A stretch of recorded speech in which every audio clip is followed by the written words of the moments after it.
Welcome back, Rivals. This is Xonia, and you are in the zone. And in this video, we're going to be doing our card review of Ratanah Mt, Ratanah Mythic, our second Mythic card. Ratanah Mythic is a Roots 4-star card with 8 power, 5 damage, and the ability of -4 opponent attack, min 4. Some notes about her are that she was one of the original cards at the game's launch. Also, she was once an RB card, and she has held the best 4-star position in Roots since the game's launch, and is also one of the best stop-op ability 4-star cards in the game, if not the best, in my opinion. Let's take a look at a chart of how she compares to the other 4-star cards in the Roots clan. First, we have Amani. With 7-3 and +4 life, she's going to be worse in mirror battles, she has less power, and she's harder to KO with, so to me, that's a loss. Billy Bob is an obvious loss, a very outdated card. Bishop is 4-6 with support -1 power, min 2. He also is going to lose, because in mirror battles, he's absolutely horrible. He's a mono-only card, and he's weak to attack manipulation by quite a bit. Brody is 8-1 with +3 life per damage. This is a very close battle, and to me, I want to say Brody wins, but ultimately I have to call this a loss for Brody, because even though he is a potential one-round game winner, DR makes him absolutely worthless, and so he's not as stable. If you block Brody, you can pretty much block the entire strategy that the opponent has, and any other 8-power card with any amount of attack manipulation can beat him, or even any other 8-power with any star amount can end up beating him. Then we have Burdock. Burdock is 7-4 with SOB. I call this one a loss as well because he's got less power and damage, even though he's an all-stop, so he just doesn't have high enough base stats in order to win this battle. Diane, up next, is 6-6 with -3 damage, min 3. She also loses with less power and because her DR is a minimum of 3, which is pretty high. Gretchen is 7-5. with a heal 2, max 10. Again, this is a very close call, but I have to call it a loss for her.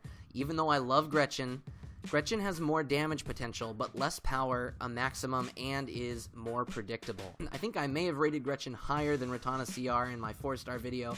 I don't remember right now, but at least looking at it again, I'm pretty sure I have to say that Gretchen is not as good at actually getting the win off. And so because of that, it's close, but if I had to call it as a win or a loss, I guess right now at least, it's looking more like a loss to me, at least at this point.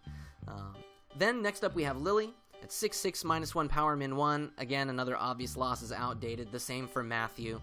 Ndolo CR, again, very outdated and obvious loss. Then we have Turg, 9-2 with confidence +3 life. Sorry, again, that's a loss. I mean, he's worse in mirror battles. Equal damage is only conditional, and he's only better after 5 pills, in addition to being harder to KO with. So, sorry, I guess I don't like Turg nearly as much. Shern is next, which is, again, another obvious loss, a very outdated card at 7-2, poison 3, min 5. And then Tuck, 7-5, -8 attack, minimum of 8.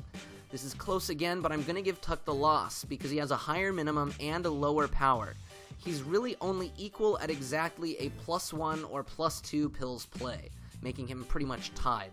And so as long as you're playing more than 2 or 3 pills with him, or even olding, you're not really going to be better off to have Tuck in your hand over Ratanah. So I think out of all the cards right now, most people would agree that Ratanah CR is still the best 4-star card overall for the clan.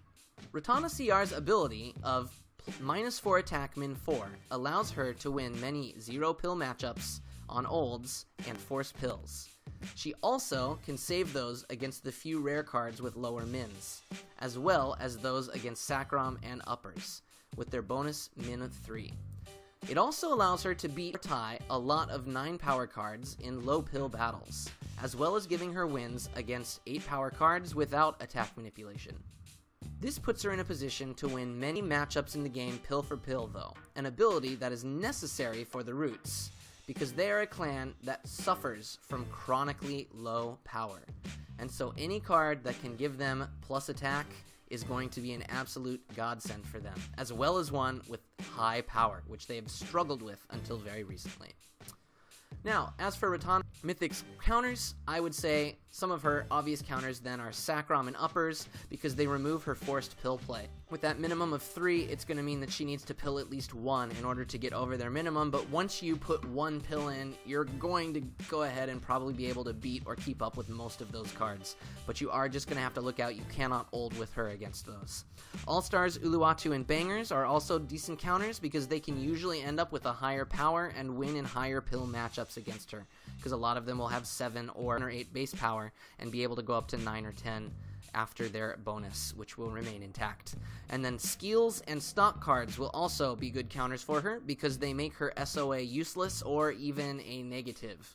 So watch out for those cards as well, though those are rather obvious.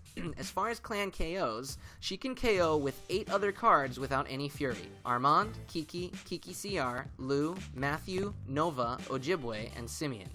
She can KO with 1 fury with 17 other cards in her clan.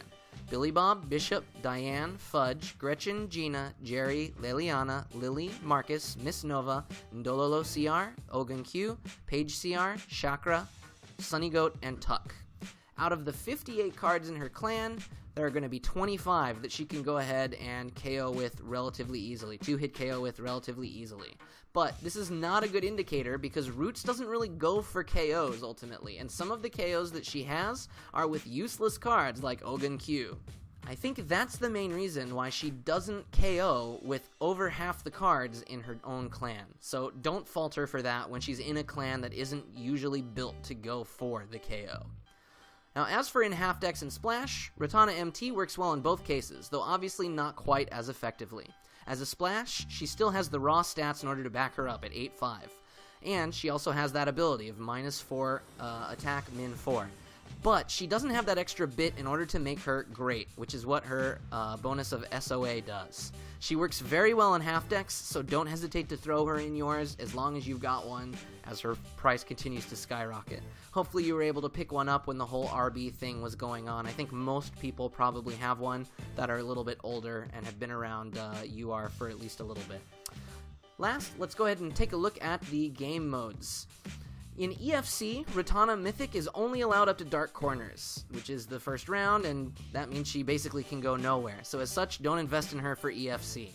In Tourney, she isn't penalized currently. She's a large 4 stars, but she's going to be able to win any round she comes up against, so as one of your higher star cards, she may be worth putting in a Roots deck, which I have had a lot of success with in the past.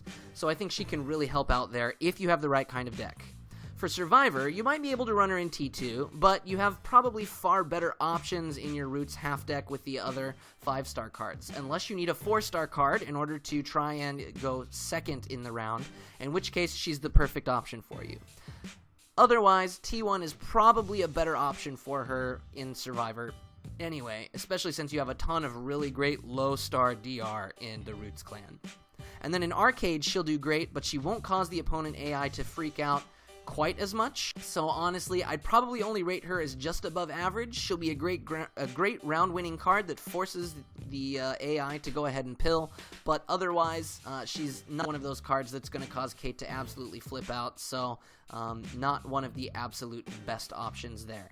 Just a strong card. So my final rating for Ratanah Mythic is 9 out of 10.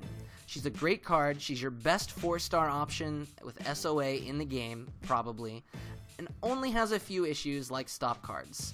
Otherwise, she's almost a perfect card. Her biggest other issue is a lack of support from Roots for 2-hit KOs, which is a very popular way for many people to play the game. If she were a Geist card, she'd probably be a 10 out of 10, because she'd have that backup. Well, that concludes my card review for Ratanah Mythic. I hope you feel like you've learned something and want to give her a shot in your deck. She really deserves it and will give you that ×5 Clintz and XP boost when you win with her in your deck, assuming you can afford her. Don't forget to leave a comment below if there's anything you think I forgot to mention, and while you're there, let me know what you think of Ratanah Mythic. If you liked this video, then don't forget to hit that like button. If you really liked it, then make sure to share it with your friends. And as always, don't forget to subscribe for more of my Urban Rivals videos. This is Xonia, and you've been in the zone.